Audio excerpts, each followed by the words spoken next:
This is Shifting Our Schools, episode 86. I'm not standard. I'm a little bit, I'm not standard. There's nothing really standard about me. I'm relaxed, and the relationships with the students are way more important to me than the actual content. I really believe that the skills that they're learning is going to benefit them way more than any factor or figure that they're going to learn.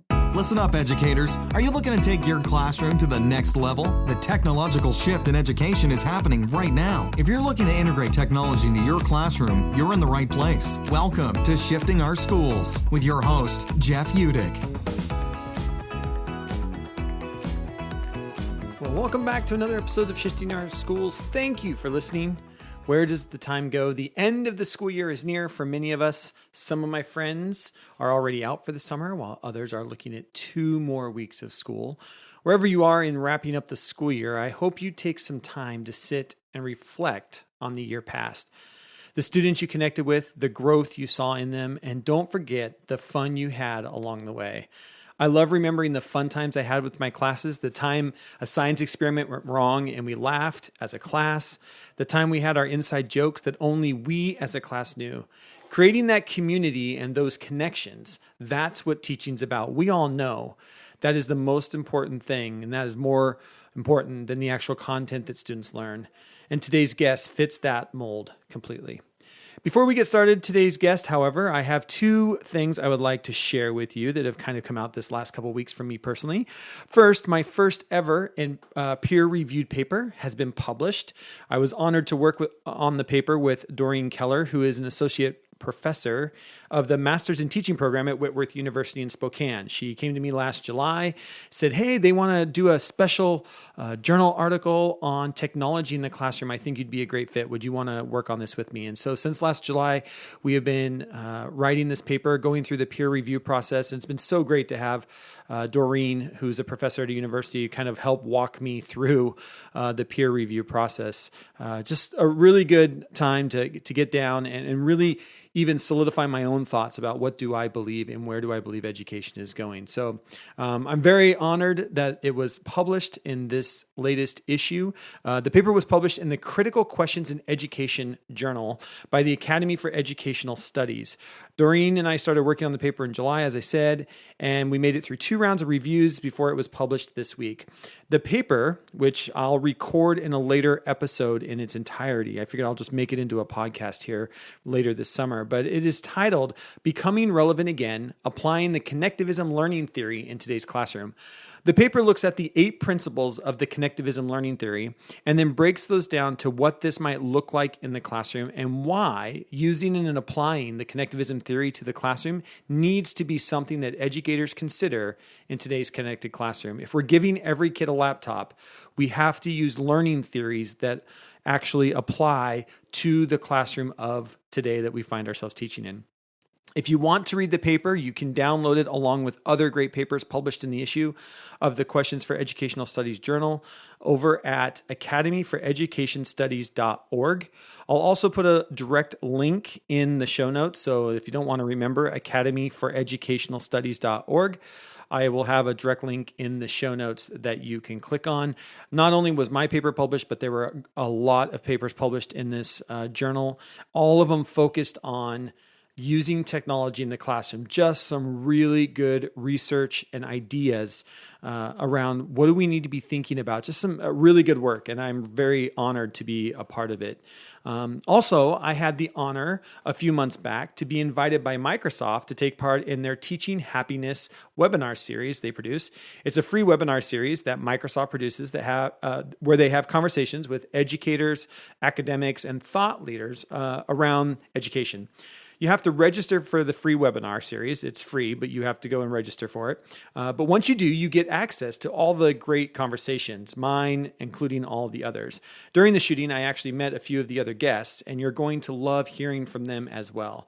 The title of the webinar series is Teaching Happiness, and it spans a range of different topics, all focused on students, which I just really appreciate. So you can sign up at the link in the show notes. Again, I'll put a link in the show notes if you want to go watch that webinar. Fantastic. Let me know what you think about my interview, the interviews of the other, or you can head over. I've made a URL shortener for you. It's gg.gg/JU microweb for Microsoft Webinar. So that's gg.gg, which is a great URL shortener if you are looking for one. It's just gg.gg/JU microweb. So you can head that way, or again, in the show notes, I will have a link for you. As always, if you have any thoughts or feedback on either the paper or the webinar interview, I always love hearing from you.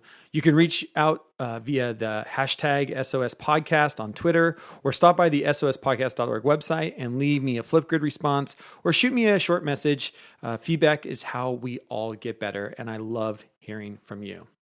Now, this week, I am excited for you to hear from Allison, a high school science teacher who is anything but standard. A great conversation about how she approaches learning, science, and the students in her classroom. You're going to enjoy this one. Enjoy the June weather wherever you are. And with that, on with the show. All right, welcome back to another episode of Shifting Our Schools. Thank you for joining us this week in another great exit conversation with Allison, high school science teacher. I make sure I get this right. High school science teacher, Enumclaw High School. And she is here with us today to talk a little bit about her classroom, her philosophy, and how technology has helped to enhance and change her classroom. So welcome, Allison. Thank you. I'm so excited. I know, this is amazing. It's amazing what technology allows you to do. We don't even have to be in the same room. So let's just get started by having you introduce yourself to everyone and kind of talk about your journey into becoming a science teacher. What was your path into this profession? Yeah, I have probably a unique path. I am new to teaching, new to classroom teaching anyway. I worked in the industry for a while, which is very exciting. That's very cool. So I originally went to school and got my bachelor's in biology, and had kind of grown up my whole life with people telling me I was going to be a teacher. Like, you're going to be a great teacher. Like, I don't want to be a teacher. Yeah. Okay? Like, I'm going to do something, like that talk. Like, I'm going to go do something. And so I did, and decided I was going to be a zookeeper, and just sort of fell into volunteering at Northwest Trek Wildlife Park, and volunteered in animal care, worked my way up to being a keeper. I was a zookeeper for 4 or 5 years, and then somehow by magic landed the lead educator job there as the lead naturalist, and was there for about 4 or 5 years too. So I've done a lot of kind of crazy things, and then had an opportunity to be in one of the high school productions as a grown-up, with Eric Fiedler, a math teacher here. And through that whole process of being in the play,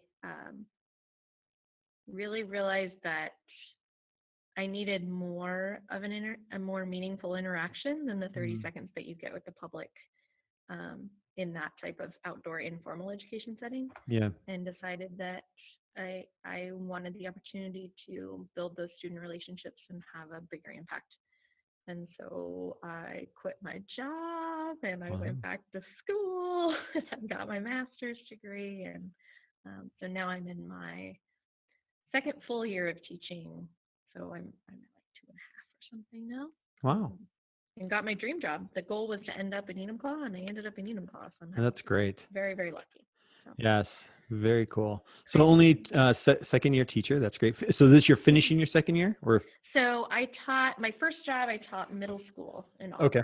And so I did my student teaching in the fall and got hired by a middle school for the spring. Oh, cool. So I came in to a 7th grade science classroom, middle of the year. They hadn't had a teacher the whole year. They had a different substitute every day for the first 4 months of school. Wow. So it was a crash course in classroom crew management with 7th graders. Well, welcome to the profession. Yeah. Hey, yeah. That's great.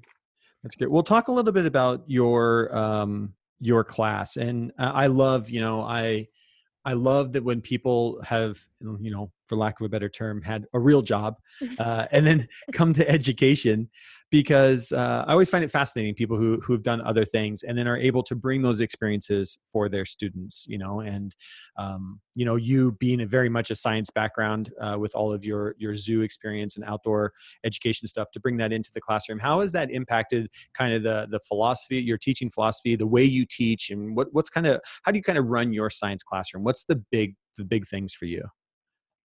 I'm guessing the other teachers would it's probably one of those, oh, Allison's class. One of those teachers. Yeah. I'm a little bit, I'm not standard. There's nothing really standard about me. I'm relaxed, and the relationships with the students are way more important to me than the actual content. I really believe that the skills that they're learning is going to benefit them way more than any factor or figure that they're going to learn. Yeah. In any class. It doesn't matter the content, whether it's science or math or whatever it is. And of course, there's exceptions for that. If they're planning to go be a biologist someday, then yeah, Right. absolutely, they're going to really care about the content.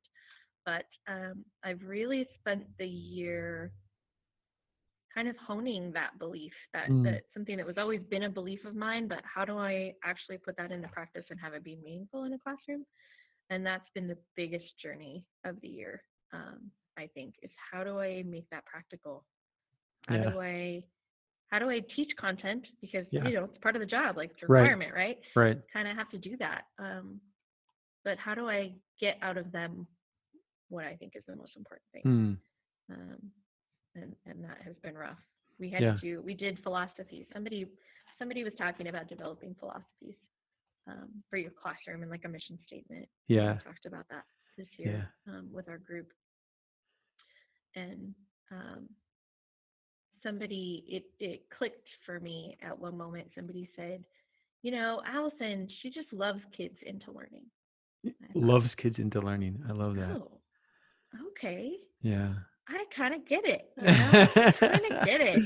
I like and that. And then having been a professional, the other sort of piece of that, I guess my submission has been, and I can't remember where I heard it. Somebody else said it. Real tasks for a real audience. It might have even been you. Yeah. Who, this idea that these kids need to be doing something that matters. Yeah. And that isn't just for a teacher audience. This generation, for whatever reason, they don't look at their teachers as like this esteemed audience. They're not looking for the feedback and the praise of the teacher necessarily, like as that profession. Yeah. They need something that matters and they need something that's meaningful. And so it's kind of changed to me, even with my limited experience, what I think you have to make the design of a lesson be. Yeah. And that they need to connect and do something real. Yeah. I was reading an article. It was very fascinating because this year graduating class from university is the first Gen Z generation into the workplace. And so there was a fantastic article that had all these seniors who are graduating this year. They were talking to a bunch of these seniors about what are you looking for in an employer? And then they're also talking to recruiters and looking at the way that industry is changing their mind shift around this generation. So a couple things came out. A lot of companies are now using video as an onboarding because this generation is been raised with YouTube, and so they're making these YouTube style like onboarding videos for you to learn our company. And I guess the Army just made one. So the Army is now recruiting through video to get to this generation because that's all they do, right? Is they're a video generation. The other thing that I found interesting is, to your point, they want to do something that it matters and they're not willing to hang around in a job just to put in their time, right? So that idea of the audience has to matter. So they were looking at companies, and there's a couple of different companies who are now, when you get hired, and the one in the article they were talking about AT&T, is if you get hired by AT&T, you do rotations within AT&T to figure out what your best fit is. So we know we want you as an employee, but you're going to spend 6 months with this group and 6 months with this group and 3 months with that group and 4 months with this group. And then at the end of your year trial, you get to see, okay, what is my best fit for my skill set in this company? I'm just thinking that is a complete different shift from other It's from about other building the generations. team. Yeah. Building the team. And they were just talking about like this generation is not willing to like, I mean, we've known this, the millennials are very much the same way, is that they're not going to put in their time. It's just like, I'm going to come in, and if I don't feel like I'm making a difference, I'll move on to somewhere where I do.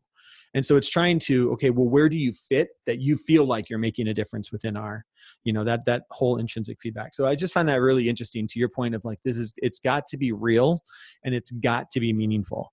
And, they will see that if I'm just doing something because the boss told me to, AKA the teacher, that's not meaningful to me. And then they shut down, they disengage. And that's where we see disengagement, at an all-time high in high schools right now.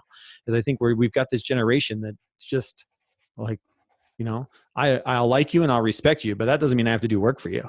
That's a completely different, yeah, it's a completely different thing. So talk a little bit about what are some of the things that you've done in your classroom, in this idea of bringing relevance to your students or making these real world, with all the experience that you bring from your background as well. What are some of the units or projects that you like to have kids do, and what has kind of been the student feedback on those projects?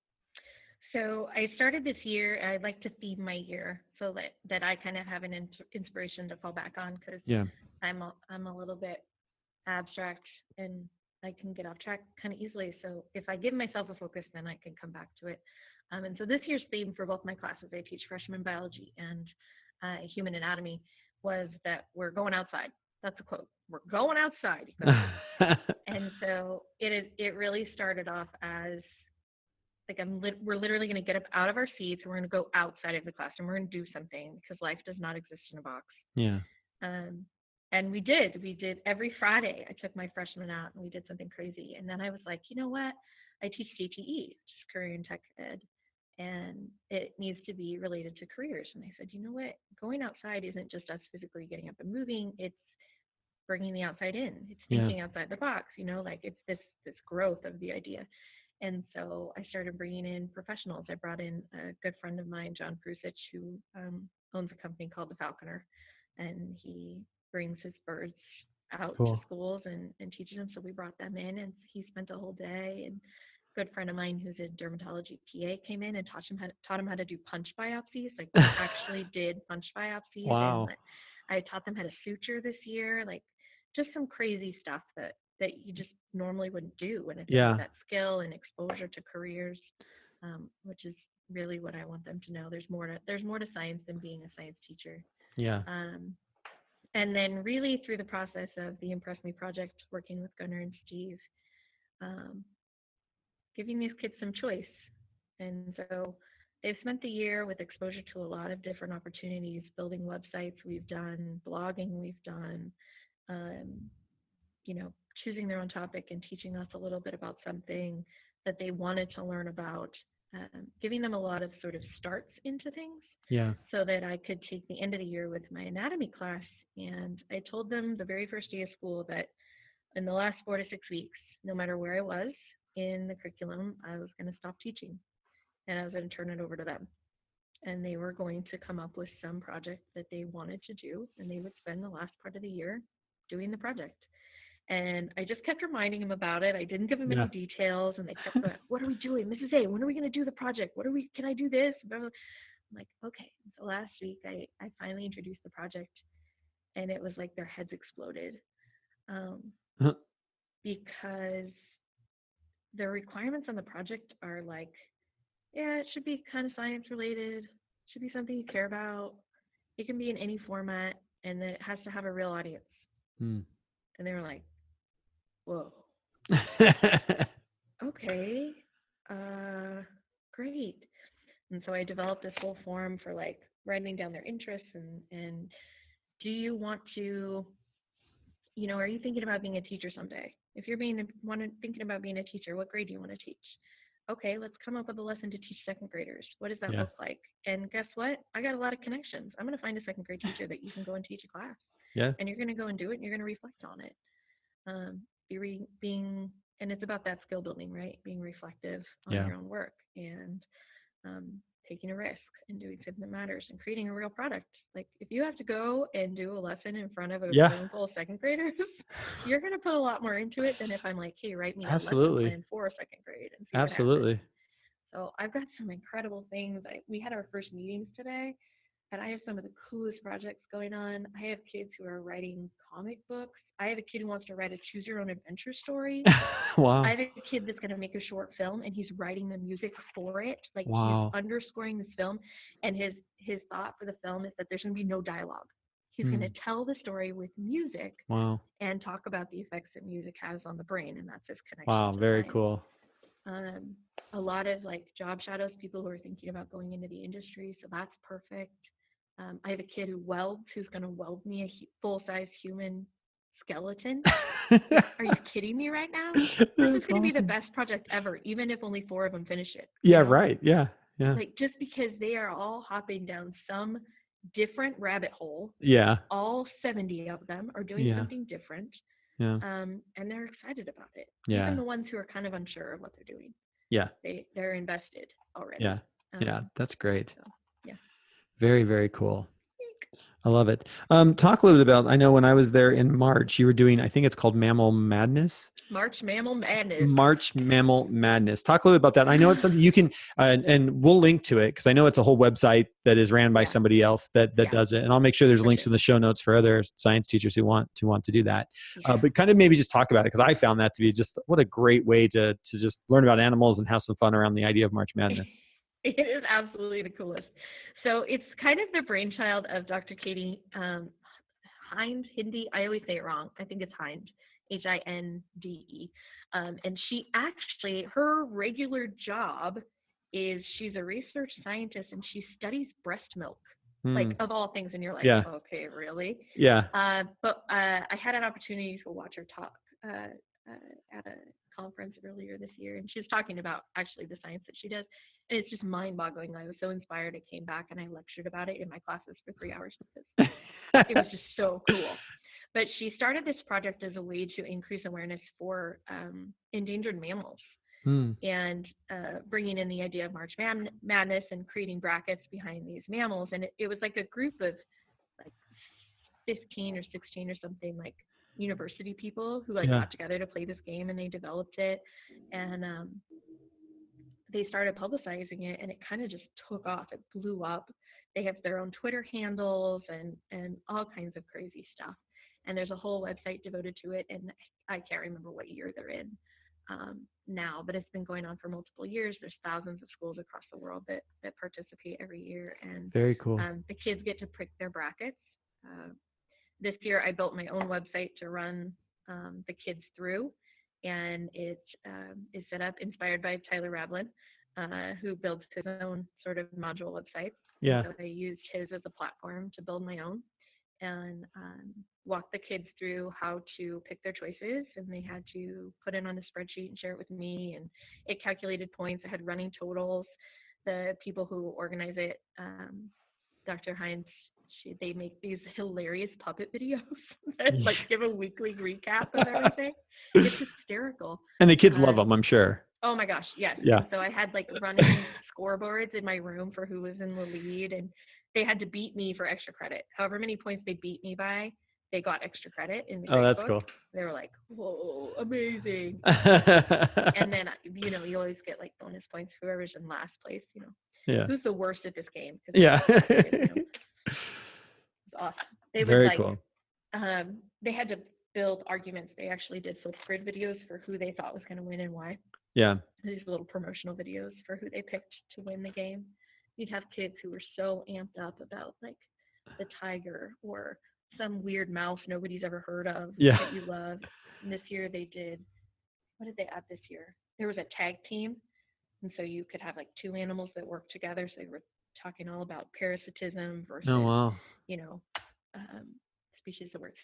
And all around a March Madness theme, which kids understand and get into anyway. So good. We had a big bracket on the wall downstairs, like the whole wall. I think it's probably like a 25 feet by 8 foot wall that taped everything out. So. Fantastic. That's so cool. I love that idea. And I think just watching, when we were working together and I was down there in March, watching your excitement and, kids can't help to get excited when your teacher is that excited about, March Mammal Madness. Yeah. So I think it's really cool. We'll make sure there's links to it in the show notes for anybody else that wants to play that with their kids. What grade do you think you could play it down to? I think you could adapt it for any age, Yeah. really, because it's bigger than mammals now. So they Yeah. really talk about a lot of different animal kingdoms. So you can really broaden your base for that and simplify really Simplify, for yeah. that, all the way up to my kids would pick species and they built websites around like, this is where they live and this is, Yeah.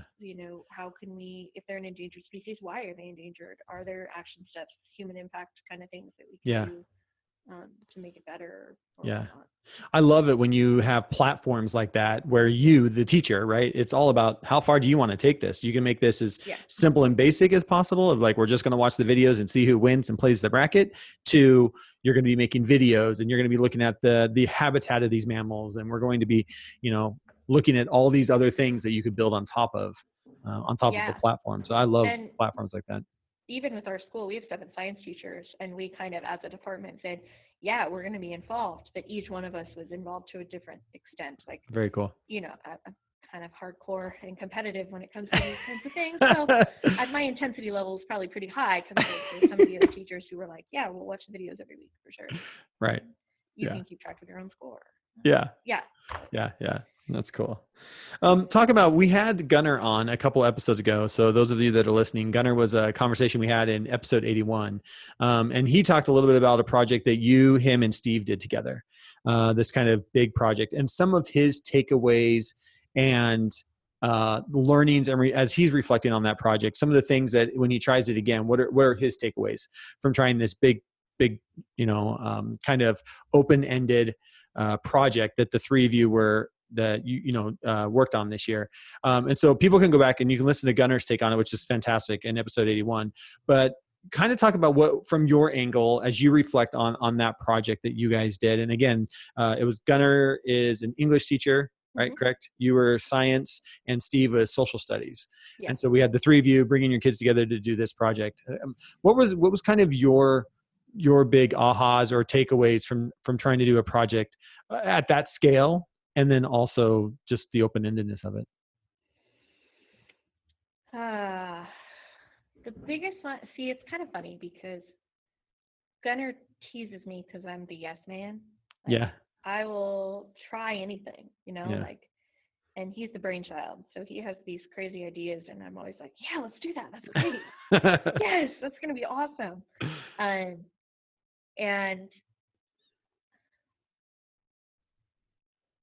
I think it goes back to when I was kind of talking about inspiring kids to do something, to make things that matter.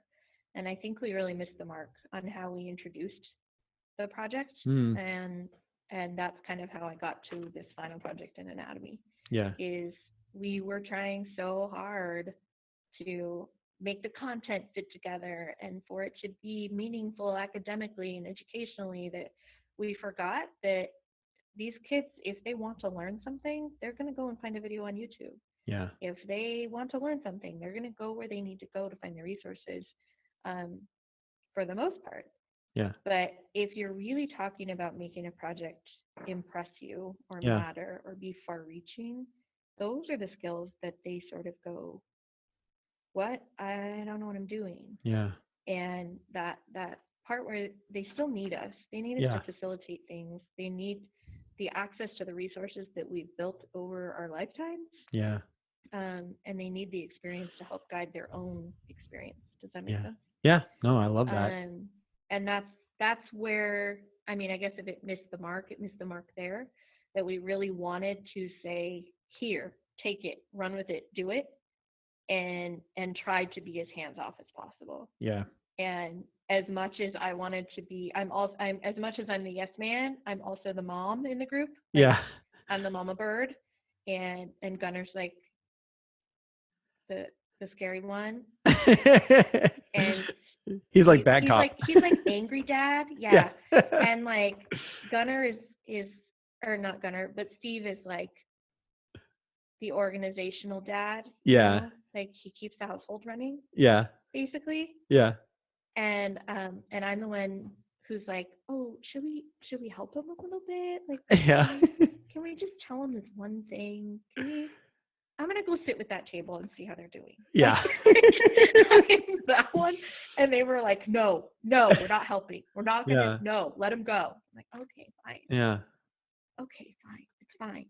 So What I love about what you're talking about is, there are times when, especially in the line of work that I do, around helping teachers integrate technology into the classroom.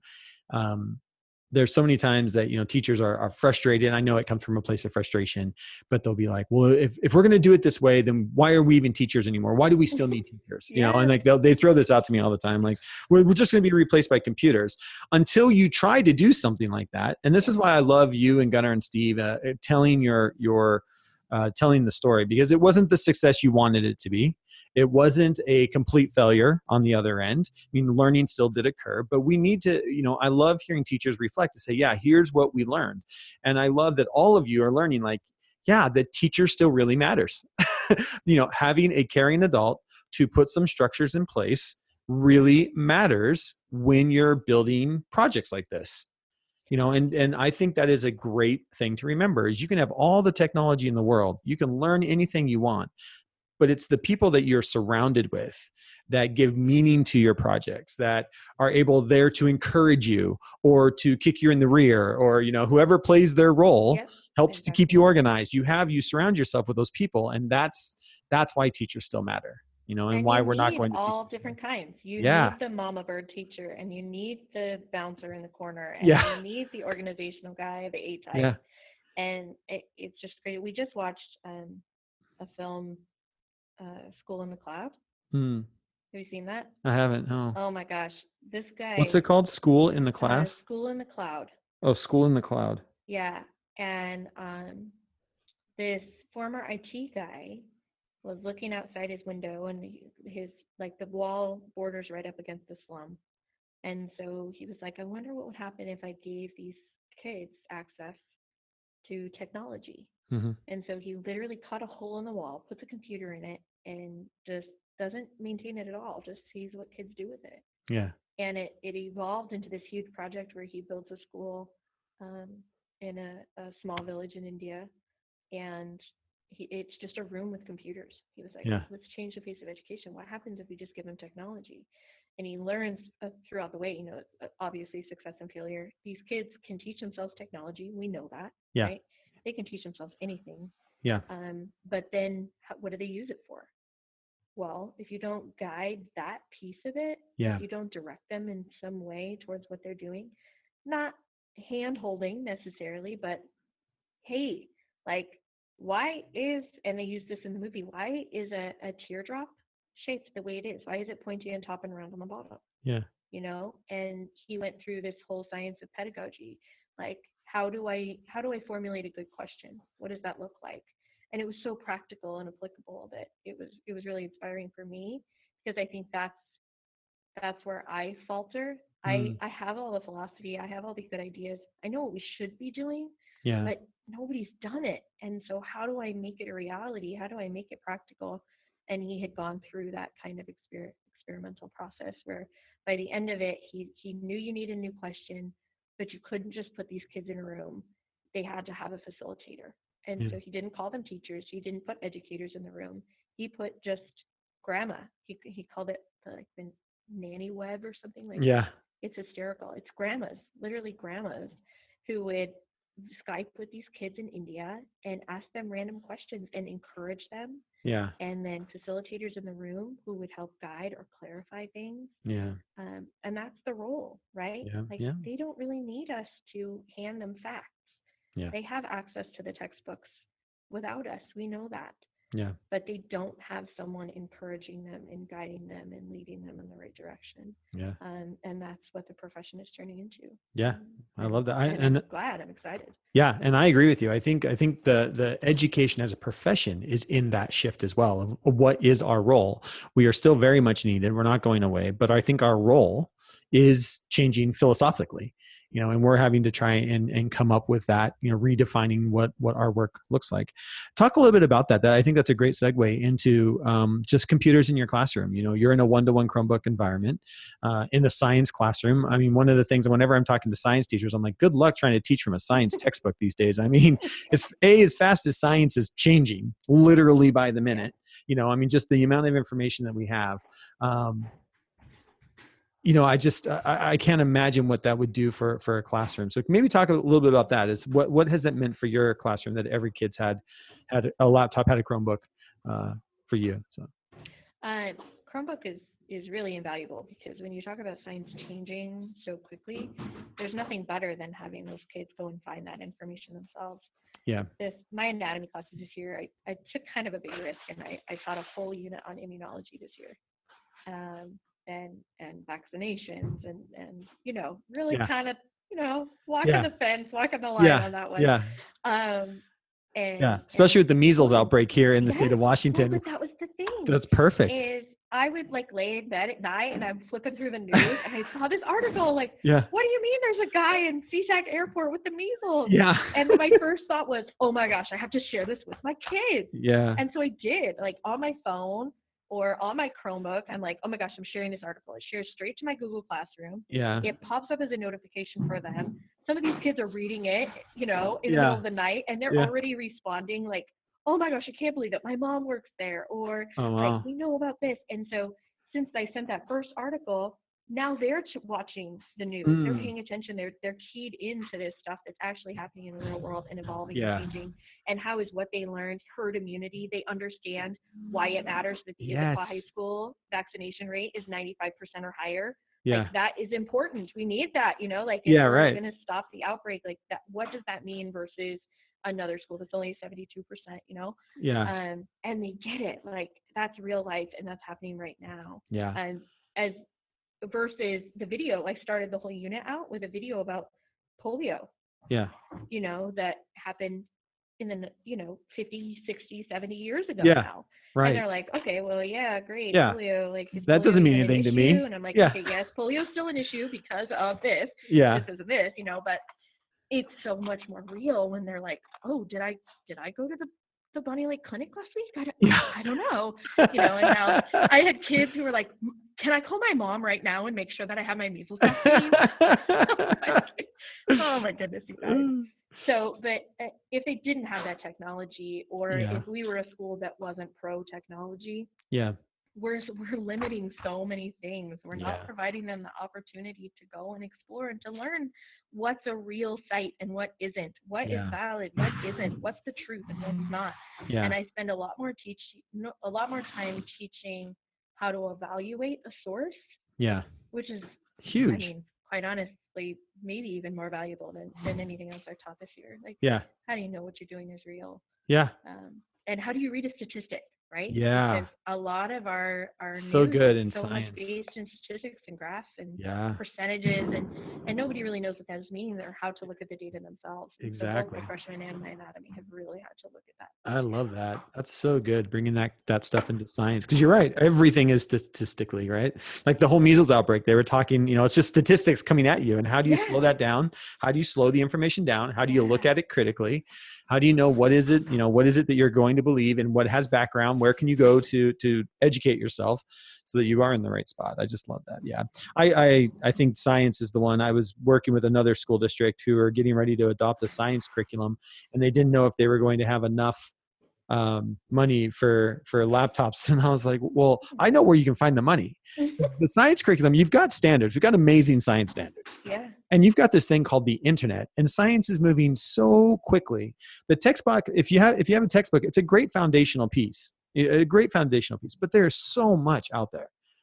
So much out there. And the ability to bring the real world in, to your point, you can do that in every subject area. There are things that we are teaching every single day that are happening in the real world that we have access to, that we can throw them in a Google Classroom and start a discussion and allow that, this is why we learn about, vaccines and viruses and bacteria infections. And, this is why, because this stuff is real, it's It still out there. eliminates the, how am I ever going to use this question? Yeah, Like nobody can ask that anymore. exactly. Like, I can Google it right now.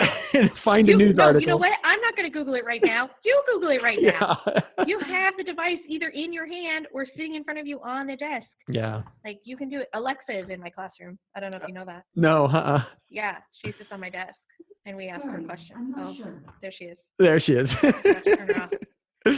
That's great. Yeah, it's pretty funny. And people will ask her questions All the time. Yeah. Yeah, it's great. I love that. I love that. Well, thank you so much for taking time out of your busy schedule. And I appreciate it's right after school. I know nobody else can see Allison, but it's just after school. And if you heard some clanging in the background, that's because the janitor's in cleaning her room. That's all right. I love doing. It's so authentic. We were doing one the other day and the bell went off for the period in the middle of the interview. But you know what? That's teaching. That's the way it goes. So it's not a big deal.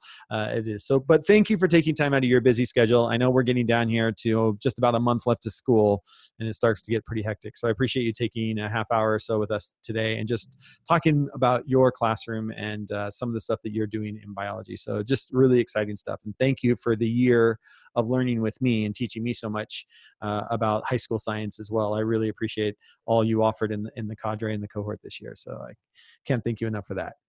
Thank you. Cool. All right. I'll see you later, Allison. All right.